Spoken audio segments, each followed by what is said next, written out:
Shelter.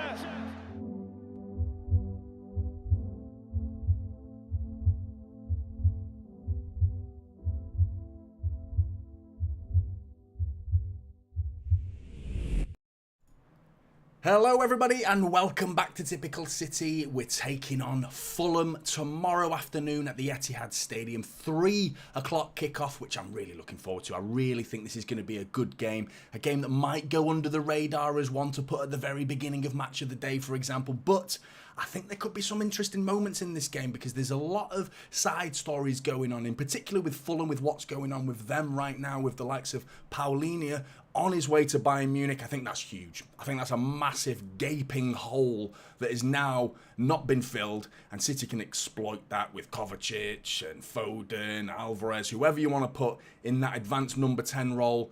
Paulinho would do a number on anyone in that role, and hence why Bayern Munich have gone in for him. But Chris in the chat already predicting 3-0. Good to see you in the chat, Chris. Hope you're doing well, mate. Hello there's going for 2-0 City. I don't think either of you are far off. I think it could even be 3 or 4, to be honest. I am going to go for 3-0. I think I'm with Chris on that one with regards to the game. But let's have a look at Fulham. I've got some interesting stats for you as well. Historical stats. Not really anything to go off moving forward, but historically, there's some interesting stats with regards to City against Fulham. We've won our last 14 games against Fulham. 9 at the Etihad in a row. And with an aggregate score of 27-2, which is pretty one-sided, let's say. There was only one team. I'm surprised they keep turning up, to be honest, at 27-2. But in fact, City have we're the only City themselves have a longer winning streak than we do against Fulham, and that's 15 wins in a row against Watford. The second team in history, English football history, the longest winning streak against one team is City versus Watford. The second team is City versus Fulham. So we're dominating records nowadays, aren't we? And historically, it's very much in our favour. Going off the season as well, they got off to a pretty decent start. Fulham going away to Everton, winning 1-0. Then they come to home, Craven Cottage, and get spanked 3-0 by Brentford, which is a bit of a mix. And then they're away at the Emirates and getting themselves a 2-2 draw thanks to a Paulinho last-minute equaliser with 10 men. And I mean, I had issues with their second goal, Arsenal's second goal, because Bassi, who got himself sent off, was down injured on the goal line, basically, while Arsenal scored. So, I mean, I'm curious to see how this game will actually go. The fact that Fulham are getting busy as well. Højbjerg has turned down a move for Fulham, but Alex Iwobi, here we go, has been given the green light. So Alex Iwobi, I don't think he's going to, it's not the greatest signing, to be honest. Everton, Alex Iwobi, he's not really tearing up trees at Goodison Park, was he? And I mean, I'm not too sure what role he's going to play, because I don't actually think Fulham are weak on the wings. I'm going to start with Fulham in their team lineup, get them up on the screen for you there. So I've gone with Leno at the back. Bassi is now back because they also knocked Spurs out in the League Cup in the middle of the week on penalties. Paulinho got himself a penalty, scored a penalty there. Ream is back as well, and City fans might remember, I'm pretty sure it was Ream who gave away the penalty last season when City went to Craven Cottage. Big American guy, no-nonsense centre-back. And him and Bassi, similar type centre-back. So Bassi, who got himself sent off against Arsenal, he played his suspension by not playing against Spurs. So he is back in the team now to face City. So it'll be Bassi and Ream I'm going for, with Ream coming back. It could be Adarabioyo or Diop, potentially, where Ream's playing. Tete and Robertson are almost certainties. Robinson's speed is something we've got to watch out for. In fact, all of Fulham's speed is something we need to watch out for, because throughout their team, they have got speed. And I have gone for Adama Traore on the right wing. It could have been Harry Wilson, who's much more of a technical player. But Adama Traore is just someone who gives City fans nightmares. He always turns up and puts in incredible performances, namely at the Etihad as well. A player that I never look forward to playing just because of his just brutish speed and his bloody baby-oiled arms and whatever tactics he's up to next. Lubing himself up to play football is an odd thing to do, but it's what he does. He keeps himself nice and slippy. the Cordova Reed as well. They've got another Reed as well. Reed in the middle, Harrison Reed and Sasa Lukic in the middle of the park. I think they're going to go for. With the absence of Paulinho, I think that's going to be who they go for. They're obviously targeting someone with Højbjerg, who's already turned them down. Pereira, he scored against us last season after Cancelo. I'm pretty sure it was a cool cucumber penalty against us when Cancelo gave it away. And we managed to turn it around thanks to an Erling Haaland penalty last season at the Etihad. So hopefully no mistakes. I think if we rule out mistakes, we're going to comfortably win this game, I'd like to think. But there's a bit of confidence riding with Fulham. So Reed and Traore I've gone for on the wings, with Jimenez on going up front. And Jimenez is an amazing player. I'm such a big fan of him, but he seems to have had a massive impact since his head injury. I think it was 34 goals in 86 appearances before that horror tackle. It was a head injury, wasn't it? It was at the Emirates as well, so he was returning to the Emirates last week. But 34 goals in 86 appearances before his injury, Jimenez got.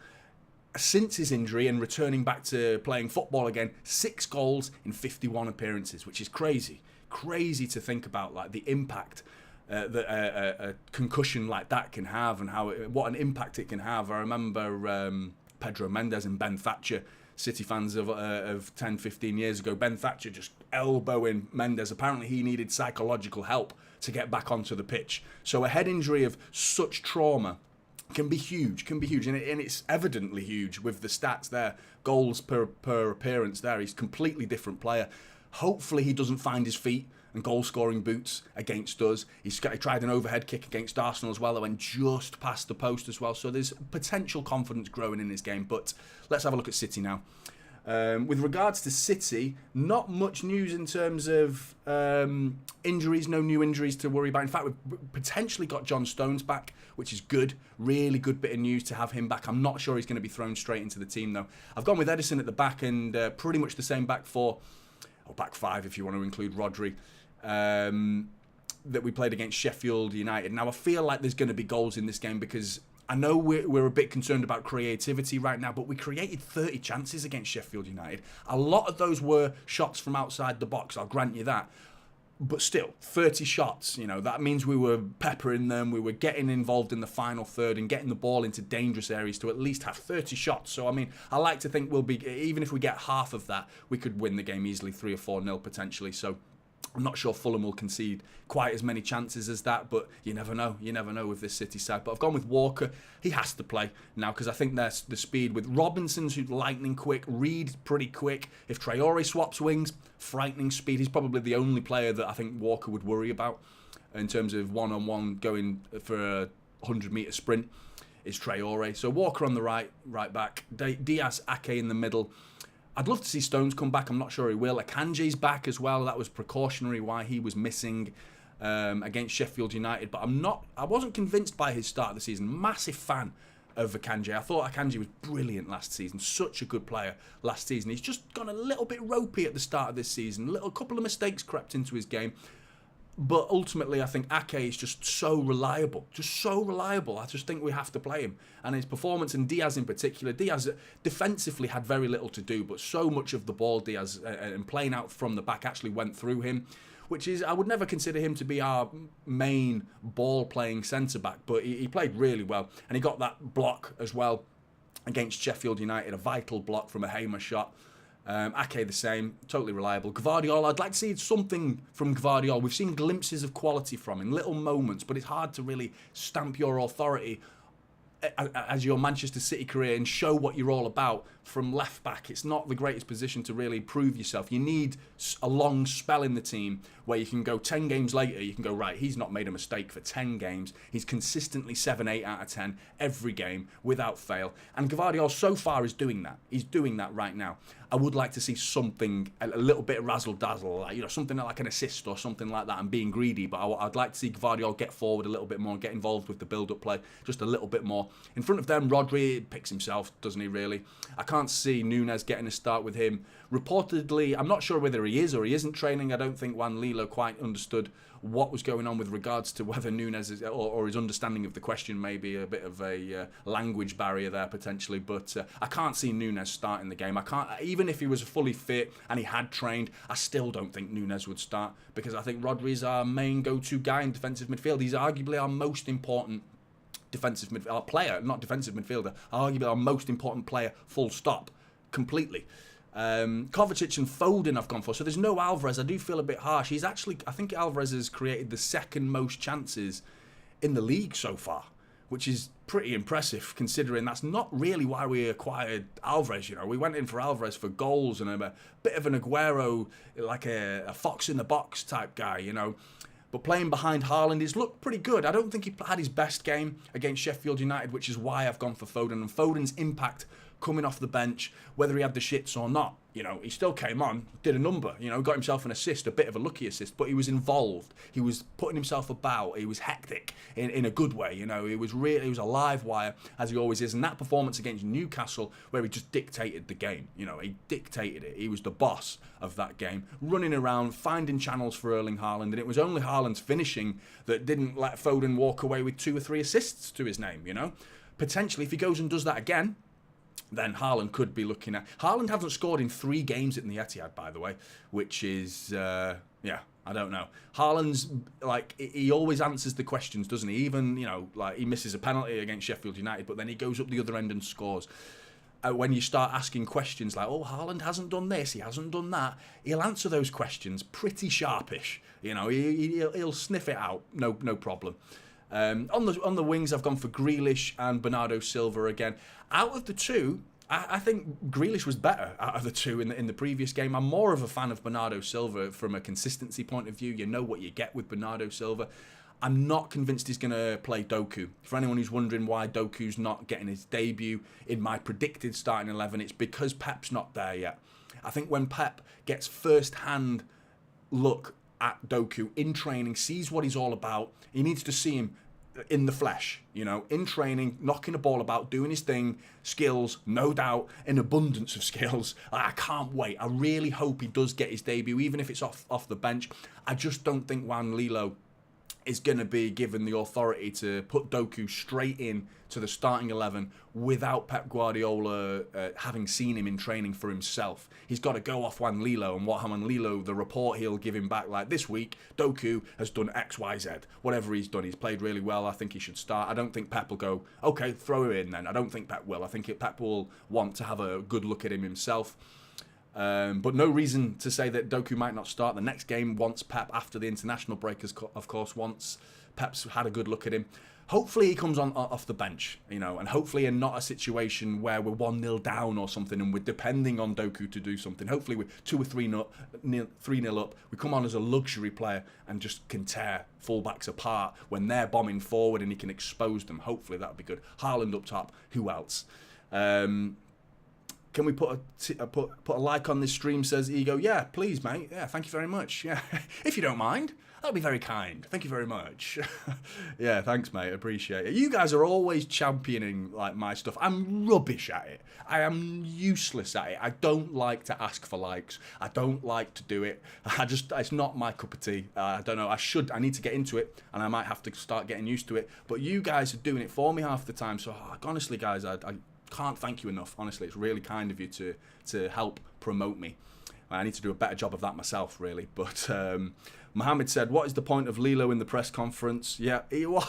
It was pretty redundant, wasn't it? Hello, yeah, and goodbye. See you. And that was it. Yeah, that was it. Non-existent interview, really.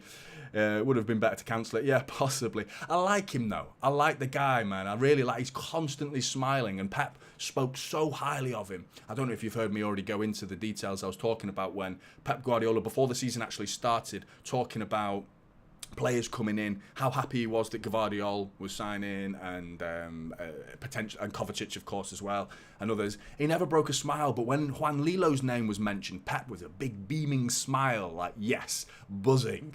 Can't wait. This guy is such a good spirit to have around the dressing room, you know, someone who can uplift. If things are down, he'll bring you back up. And if things are too high, he'll give you a reality check. You know, he's someone good to have around the dressing room. And if Pep believes in him as much as he does, then I believe in him. So, albeit, yeah, the language barrier was pretty evident in that press conference. I think behind closed doors, he's working a bit of magic on the training field, hopefully. Ego says it's going to be a strong squad at the weekend. Totally hopes he sees Doku as well. Yeah, me too. I can't wait to watch him play. You know, I think a lot of City fans are so eager to see, because we're craving it, aren't we? We've been living off scraps, YouTube highlight scraps. That's what we've been living off. You know, and we need to see the real thing. Doku in the flesh, bombing it down that wing. I cannot wait. I cannot wait. Honestly, I hope he comes on. At least comes on, you know. The thing is, if it's 1-0, 2-0, he won't, unfortunately. I think he'll either start the game, which is a bold decision. I can't see that happening. Or he'll come on at 3-0 or something like that.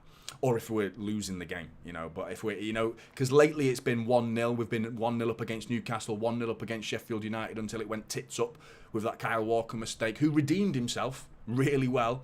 As soon as we went 1-1 with Sheffield United, though, it was Foden on. And that was it. So in terms of the substitutes bench, we're not really dipping our toe into the sub catalogue of players that we've got. Now we've got Nunes potentially. I imagine Nunes is going to play because he's fit enough to play, just having not trained. You know, there's been plenty of players that have been thrown in the deep end, even though they haven't trained. I'm pretty sure Grealish got himself a start having not trained during his time once he'd first joined City. So potentially Nunes could get a game time. I think the only thing with the team that I've put on City there is I've put Kovacic next to Foden, more advanced, with Rodri behind them. I actually think it's probably... I only put that because that's what I want to see. But I actually think Kovacic and Rodri are almost a double pivot now, with Foden ahead of them, or Alvarez in the last game against Sheffield United. And Kovacic and Rodri seem to take it in turns to go forward against Sheffield United. Personally, I think it's hard to say because Rodri's added goals to his game. So who would you rather see go forward now out of Kovacic and Rodri? Historically, going back into his Chelsea days, I think Kovacic is more of a technical player and more trustworthy in the final third. But then Rodri's been banging in goals lately, you know, absolute quality goals as well. Vitally important ones and high quality goals as well. He got his assist as well. Rodri getting forward in the Super Cup, whipping it in for Palmer, back post, cushioned header, gets us an equaliser against Sevilla thanks to a Rodri cross. So the creativity is arguably there for Rodri as well. I mean, it's not a bad debate, is it? It's a nice headache to have. Who would you rather have going forward out of those two particular midfielders? Because they're quality and they're very, very reliable. You know Foden's going to be up top. You know he's going to be drifting in that number 10 role.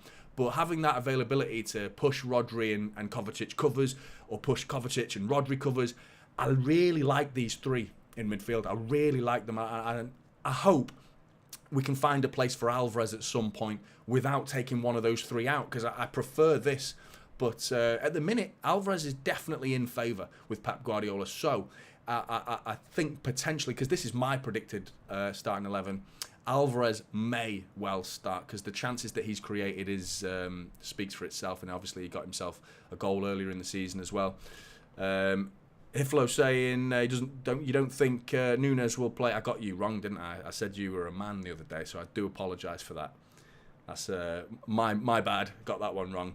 But she doesn't think Nunes will play because he's not training yet. Yeah, possibly. Yeah. Sammy says, apart from De Bruyne, which players are concerned for tomorrow's game? Still possibly injured. Easy, John Stones, Akanji. Nope, Stones is back. Akanji's back. Akanji was almost ready for the previous game, apparently. It was more precautionary. Stones is back. So we are just losing De Bruyne, really. I think, and Sammy also goes on to say, I think Kovacic plays in the double pivot alongside. Yeah, it literally just echoed what I've just said. Yeah. And since Walker has pushed up on the right side, yeah, that's what's interesting about these tactics right now, is that it's something different. Again, Pep Guardiola never fails to deceive. He's constantly got a trick up his sleeve, hasn't he, Pep Guardiola? And we haven't seen whether it's worked so far yet, because you want to talk 10 games into the season to really know. Go up against a Liverpool, a United, a Chelsea, a Spurs. Go up against Newcastle, that's a challenge. A real challenge that was, considering they were back off a 5-1 win against Villa. But you really understand how these tactics are going to show themselves as we move forward into the season, once we're 10 games in, 10, 15 games in, we'll have a real understanding. But last season it was the WM, wasn't it? With an inverted fullback, John Stones dropping into right back when we didn't have the ball, but into defensive midfield with the double pivot when we did have the ball. Whereas this time there is no inverted fullback. Gvardiol and Walker stay as a left back and a right back, with Gvardiol more restrained and a bit more of on a leash and tucking in as to make it 3 at the back when we have the ball, and Walker given license to go forward, which is why I wonder how Doku fits into it. Because if Walker's going forward and Bernardo Silva tucking inside to give Walker that space to go on the overlap, if that's the case, Doku doesn't want to do that. Doku doesn't want to tuck inside. Doku wants to stay on the wing, which is why I wonder how Walker and Doku could play together. The speed on that side of the pitch is probably the quickest right side of a football team you could possibly think of. I mean, that's devastating speed on one side of the pitch. Gvardiol and Grealish, less so on the other side. But in terms of Doku, I wonder how he's going to be integrated with Walker on the pitch. And maybe Doku could be part of a different system that we haven't seen yet. A totally different system that Pep's got lined up ready for specific oppositions that we might go up against, which is exciting to have so many different plays. It's like an NFL playbook, innit? How are they going to play? All these different tactics and the way that they could play. There's no predictability anymore with Pep Guardiola. It's no longer just the old school. 10 years ago, it was like 4-4-2. Everybody in the world played 4-4-2, you know, and then rarely, sometimes 3 at the back in the Premier League in particular. Now, with Pep Guardiola in particular, and all the other teams trying to copy him, you know, like Mikel Arteta playing Partey right back and inverting him into a defensive midfielder. Wonder where you got that idea from. Same with Trent Alexander-Arnold. Klopp doing the same. Wonder where you got that idea from, sneaky Klopp. Yeah, and now Pep Guardiola is one step ahead. He's doing something totally different, licensing Walker to bomb it forward. What's to say they won't all copy this next season when we're talking about how marvellous Pep Guardiola's tactics were this season and totally different from the previous season. So it's, this man is just a fucking genius, isn't he? Like, what is it? What's next? That's the question. Nobody knows. Nobody knows what's next. But Blues, thanks very much for joining me in the stream. Really appreciate you dropping a like on your way out. If you could, that would be hugely appreciated. Get your predictions in as well. I want to hear your predictions. Mine is 3-0. I agree with Chris, what he said at the beginning of the chat. 3-0 City. I'm going along with that. Totally agree. I think 3-0 is reasonable. Keeping a clean sheet, that would be nice. But get your predictions in below. I'd love to hear them. Like and subscribe. Typical City is the channel, and I'll see you in the next one.